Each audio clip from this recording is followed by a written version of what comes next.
श्रीमान नारायण नारायण हरि हरि।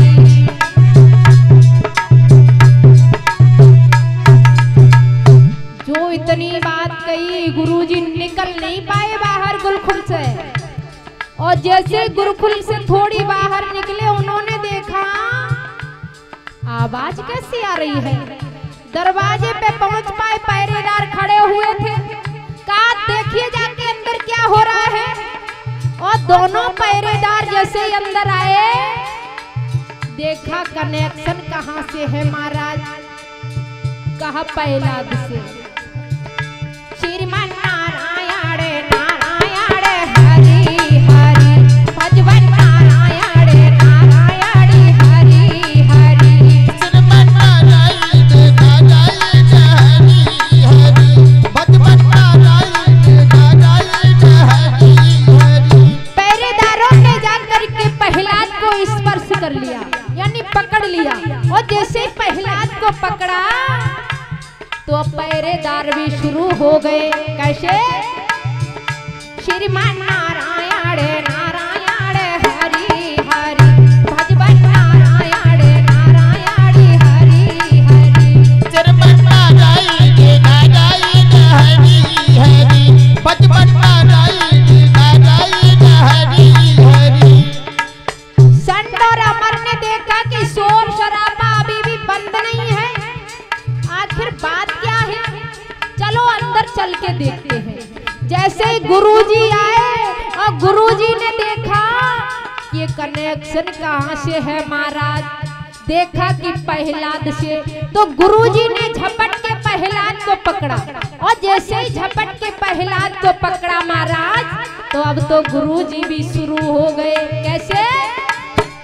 श्रीमान नारायण नारायण हरि हरि, भजवन नारायण नारायण हरि हरि।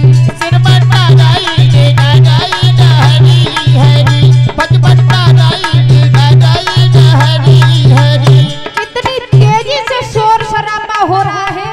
यहाँ तक ही नहीं, जहाँ तक जो पहलाद की जो राजधानी थी एरज, तो पहलाद के पिता के कानों में आवाज पड़ी कि मेरे बैरी विष्णु का नाम लिया जा रहा है।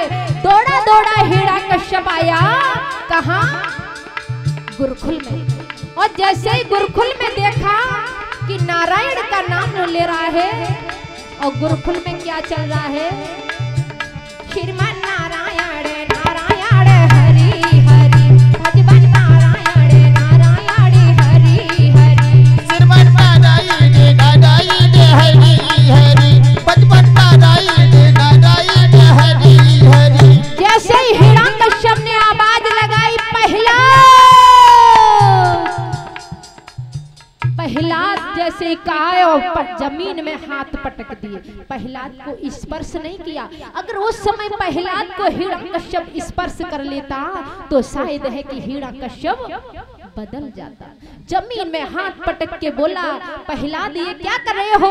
शंडमर हाथ जोड़ के खड़े हो गए। गुरुजी हमारी इसमें कोई गलती नहीं है, जो कुछ किया है तुम्हारे पुत्र ने ही किया है।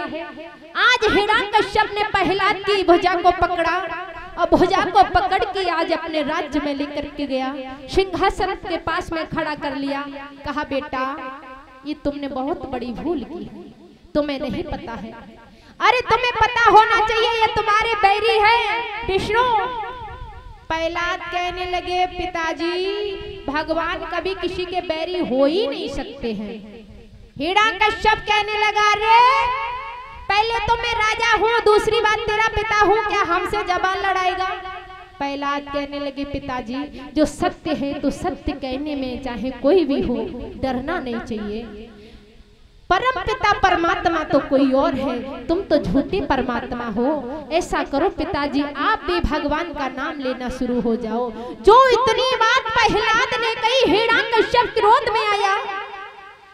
अब क्रोध में आकर के कहने लगा अरे इसे ले जाओ, रानी कयादू के पास जाकर के ले जाओ और कहो कि अगर इसे समझा दे तो सही है, नहीं तो जहर दे के इसे मार दे। ऐसे पुत्र की हमें जरूरत नहीं है जो हमारे बैरी से जाकर के नेह लगाए। पहलाद को घसीटता हुआ कयादू के पास में पहुंचा। और कयादू से कहा, कयादू तू हमारी पत्नी है और ये तेरा पुत्र है, आज तुझे दोनों में से एक ही चुनना पड़ेगा, चाहे तो तू हमें चुन ले और चाहे तू अपने पुत्र को चुन ले। क्या हुआ महाराज, क्या गलती की है पुत्र ने? हिरण्यकश्यप कहने लगा, इसे समझा दे हमारे बैरी विष्णु का नाम ना ले। कयादू कहने लगी, बस इतनी सी तो बात है, इसमें चुनने की क्या बात आई? अरे मैं अपने पुत्र को समझा देंगे, छोटा है ना, नादान है, आप जाओ। हिरण्यकश्यप कहने लगा, ये नादान नहीं